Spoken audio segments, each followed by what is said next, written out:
Connection वगैरह लिया हुआ है, जैसे लोग बोल रहे हैं ना कि बॉर्डरों पे बिजली कैसे आ रही है, तो यहाँ तो आप लोगों ने कनेक्शन लिया हुआ है पूरा। इस पर ना बात करो मेरे से, मेरे पर तो ये किसान आंदोलन पर बात कर दो और मोदी सरकार की बात। मेरा नाम मंगल सिंह खरेटा है और भारतीय किसान यूनियन का संस्थापक सदस्य हूँ मैं। 3 फरवरी 1979 को चौधरी मांगेराम मलिक ने उमरा गांव वासी के पास से इसकी शुरुआत की थी और उस समय राजनीति में कंधावला कांड से किसान आंदोलन का जन्म होता है 1978 में। और 23 दिसंबर को चौधरी चरण सिंह ने जो किसान रैली बुलाई, रैली सबद से किसान आकर्षित होकर के दिल्ली में आया। वहां से किसान को पता चलता है कि अर्थव्यवस्था में देश का किसान और गांव गुलाम है। उसके बाद चेतना पर चेतना और कंधावला आंदोलन से किसान आंदोलन लिखड़ा है और नॉन पॉलिटिकल, यानी किसानों ने सोचा ये राजनीतिक लोग तो हमें रोजाना चलते हैं और रोजाना सत्ता प्राप्त करके धोखा देते हैं, हमें अपने ऑर्गेनाइजेशन, अपना संगठन, अपना आंदोलन खड़ा करना पड़ेगा। आज उन लोगों के सपने साकार हो रहे हैं।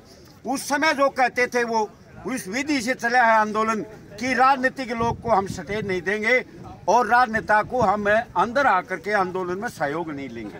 आज एन उस रूप में जब आंदोलन आया है, कारण क्या है कि अंग्रेज आए, मुगल आए। मुगल काल में गांव आजाद था, अंग्रेज काल में भी गांव आजाद था।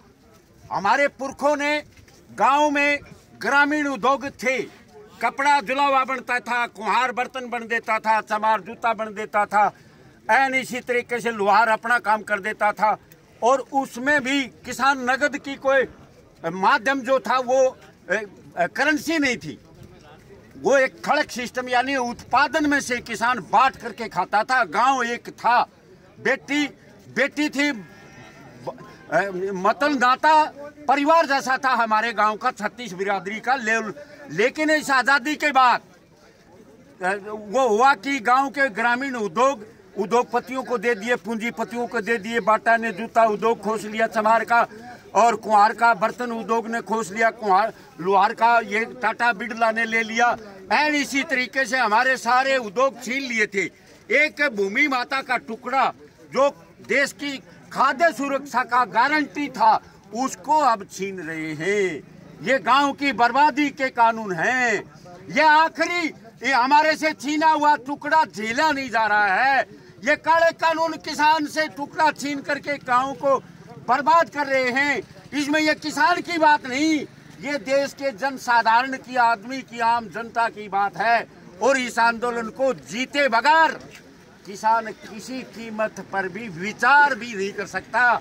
मोदी सरकार से मैं एक बात पूछना चाहता हूँ, जो हमारे प्रतिनिधि जाते हैं उनके खिलाफ एफआईआर है, वो सरकार की भाषा में अपराधी है, तो ये सरकार अपराधियों से बात क्यों करती है? फिर सरकार कहती है कानून कभी वापिस नहीं हो सकते। मोदी जी 1 साल पहले कहते थे WTO की व्यवस्था लागू करने में जो बाधक कानून थे, उन कानूनों को मोदी सरकार ने 365 कानून वापस लिए, तो किसान का एक कानून क्यों नहीं लिया जा सकता वापस? मोदी सरकार को हम ललकार के साथ कहते हैं इसमें तो हरियाणा पंजाब है।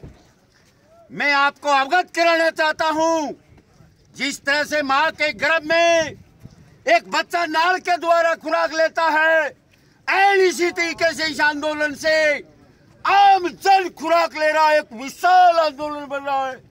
26 जनवरी दूर नहीं है और किसान का ऐलान है, इससे ज्यादा किसान सब्र नहीं कर सकता। 3 महीने पंजाब में लड़े हैं, 1.5-2 महीने यहाँ हो गए हैं। 26 जनवरी आते आते 4 महीने हो जाएंगे।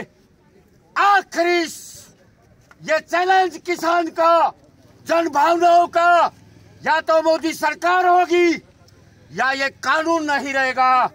अगर मोदी सरकार ने भूल की तो कर्नल गद्दाफी याद है क्या? लीबिया का राष्ट्रपति 42 साल शासक रहा, और जब वहां लीबिया में क्रांति आई, लीबिया के गद्दाफी को खंडहरों में टुकड़े खोजने पड़े, और जब पेट भी नहीं भरा और जान के खतरे हुए तो वे गंदे नाले के अंदर पाइप में छिप गए। जनता ने वहां से निकाल कर भी उसको वो दिया जो उसको इंजाम चाहिए था। मोदी जी, अगर आप में ये भूख है तो किसान की ललकार आखिरी है। 26 जनवरी को हम अधिकार प्राप्त करके रहेंगे, यह तख्ता पलट होगा। सही बात है, सही बात। जय हिंद, जय जवान, जय किसान। सही बात।